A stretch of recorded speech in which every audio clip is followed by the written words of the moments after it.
How does that song start? I wanna be the main event, like no king was before. I'm looking up, I'm looking down, I'm working on my roar.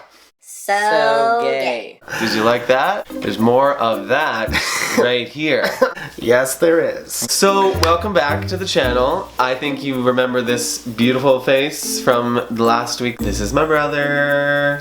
So this episode, we're gonna combine a few topics, but the overarching theme is gonna be the Kinsey Scale. And if you don't know what that is, we'll explain it. And reading energy, which is sort of connected to gaydar in some ways too. Mm-hmm. The Kinsey Scale. Do you know what the Kinsey Scale is? I kind of know. Okay. I kind of know. So let's break it down for people. The Kinsey Scale was designed by a man whose last name I think was Kinsey. Yes. We're gonna pretend that his name, somewhere in his name was Kinsey. It's definitely Kinsey. Yeah. Yeah.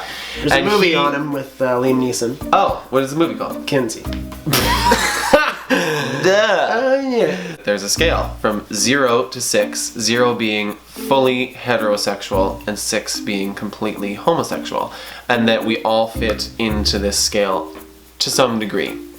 So 1 being that you are only incidentally homosexual, but mostly heterosexual. 2 being that it's more than an accident that you randomly kiss that girl if you're a girl, and then it goes up to the homosexual side. Where would you fit?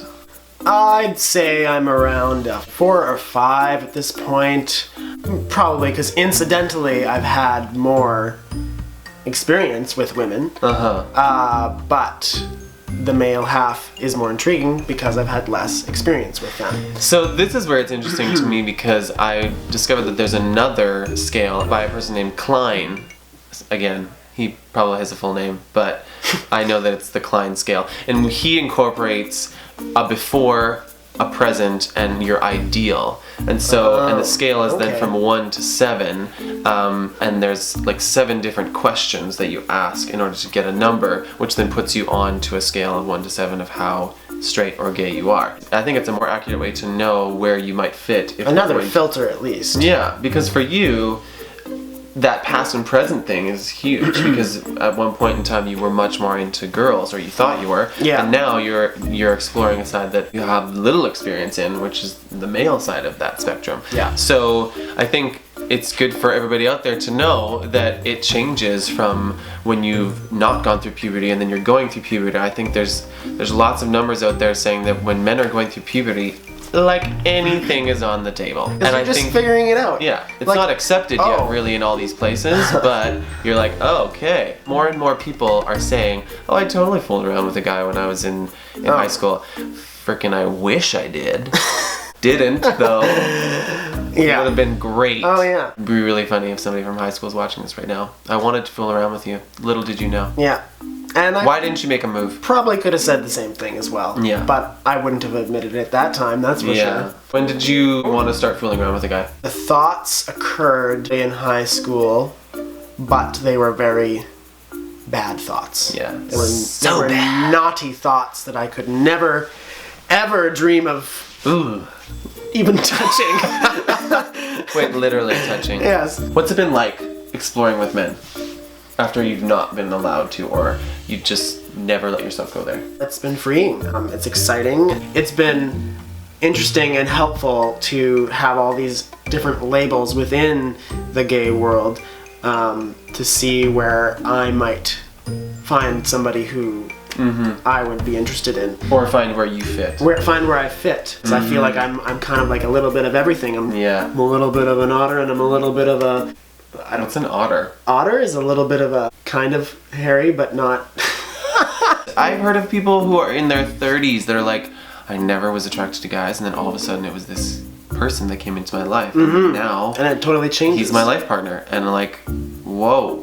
Women, it happens to women too. I think the scale is a cool way to find a place at which you fit on a spectrum, but knowing that the spectrum changes with each day. One moment can change how you feel about somebody. Simply by the energy you're receiving or the connection in the eyes. Yeah. And that they're noticing you. Yeah. And then that makes you want to notice them. Exactly. Or turn away because it's too scary. Exactly. And I think that's what a lot of people end up doing. There's that moment of like, oh, I actually looked at you. and then all of a sudden they're like, oh, but I don't mean anything by that. I don't want you to read into it. And that's exactly like when I was feeling those naughty thoughts, especially right after high school. I remember I worked at a coffee shop, and there were so many times where that would happen with a guy. It was the scariest thing to actually be looked at and then look at them back. Yeah, and let that be okay. Anytime you feel like there's a connection, I feel like there is a bit of vulnerability in which we kind of have to make a choice of like, do I go forward with this or do I pull back so they don't think anything's happened? Right. Well, and then it's interesting for me too, because girls sometimes get confused because I'm looking at them. Yeah. And I'm really looking at them, but I'm not meaning to like send off a sign, but then they're like, oh. And it literally could just be that I see someone or somebody sees me and they're like, oh, that guy's kind of attractive. He could be straight, bi, gay, whatever. Like, I'd say my gaydar has gotten better since I've allowed more connections to happen. Being brave enough to let the connection go on for more than 1 second. Public transit is an amazing exploration of like having moments with people. Oh man. And you're like, do I say hi? Can I say hi? Is that weird that I want to say hi? I don't know if I should say hi. I've had the impulse to say hi 5 times and I still haven't said hi. How can I get closer to them so I can say something to them? You also don't want to miss the opportunity. What if this is the person you're supposed to be with? Yeah, what if you're passing him by? Or her by. Thank you so much for tuning in. Please comment about the Kinsey Scale where you think you fit in, or if there's another scale that you've heard of that is even more of an accurate description. Like this video if you like. Coby! You can follow him on...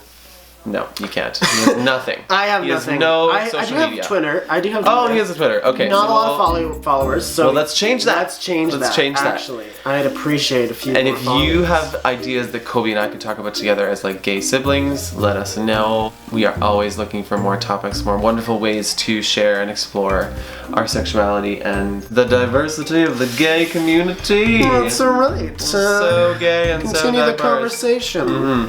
And just remember, y'all stay fabulous now. Stay fabulous. Bye.